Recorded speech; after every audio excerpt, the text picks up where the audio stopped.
Skyrim's Dovahkiin theme is the actual dragon language that can be translated and make sense in English. The month of Morningstar isn't in Morrowind, presumably by accident because it was in previous iterations and is in future titles. Removed dialogue from Daggerfall implies that your character could join the Prostitutes Guild. In Oblivion, the posters for Arena are references to Elder Scrolls Arena, the first game in the series. The Black Hand for the Dark Brotherhood is a reference to the real-world Black Hand Association, who are most famous for assassinating Franz Ferdinand. Eric the Slayer is based on Eric West, who impressed Bethesda with his extensive knowledge of Oblivion and was given a tour of their studio and a character in Skyrim. Unfortunately, Eric died of cancer before the release of Skyrim.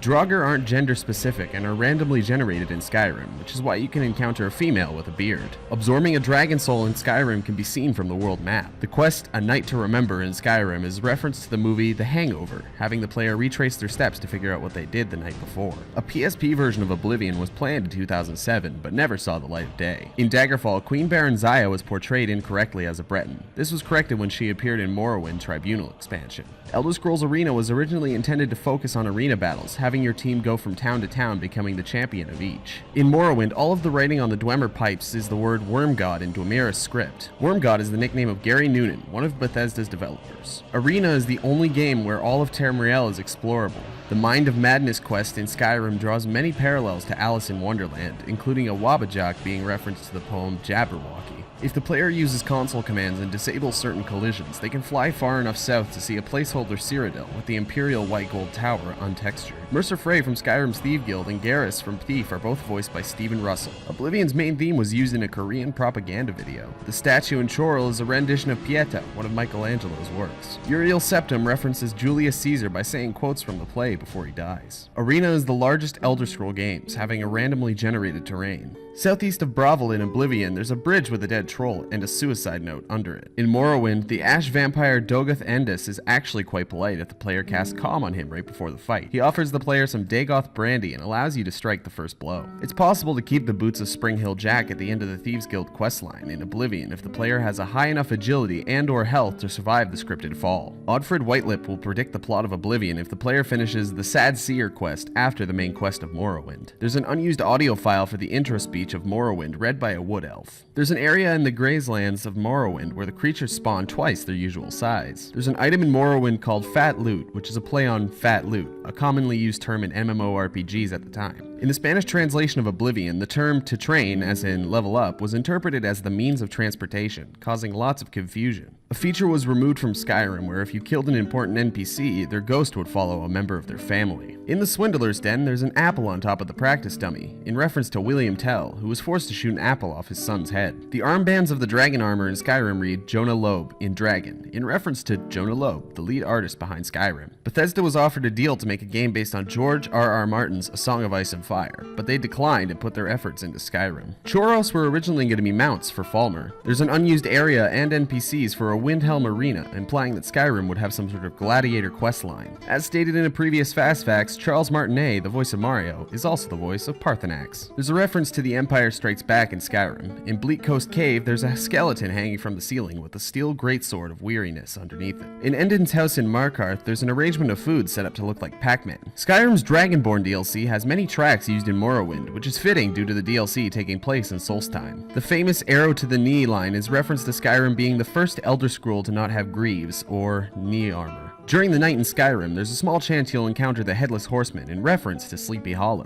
During the quest Proving Honor for the Companions, asking Farkas if the companions are werewolves will have him admitting it, but also saying, it's a secret to everybody, a commonly used phrase in Zelda. 3 locations during Morrowind are named after Pokemon: Marowak's Spine, Weeping Bell Hall, and Kakuna Burial. Oblivion was going to have a feature called Radiant AI, where each NPC would live their own life with their own goals. This became problematic when main quest characters were being killed, and characters would buy all the items in shops. There's a hidden talking mud crab in Morrowind on a small island in the Azura's coast region. He is also the richest trader in the game. Certain shops in the Imperial City are named after real shops around Maryland, where Bethesda was founded, including Three Brothers and The Main Ingredient. Directly south of Markarth, there's a bridge where 3 goats crossing and a dead troll underneath, in reference to Three Billy Goats Gruff. A child who was born on the release date of Skyrim was named Dovahkiin and will receive free Bethesda games for life. Skyrim is the only Western game to have a perfect 40 on Famitsu. Skyrim's opening was sung by 30 different people 3 times to make it sound like a 90-person orchestra.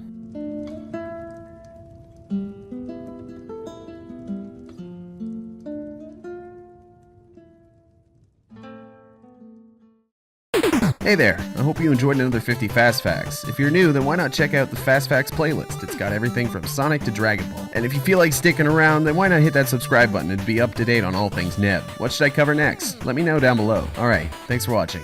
Until next time.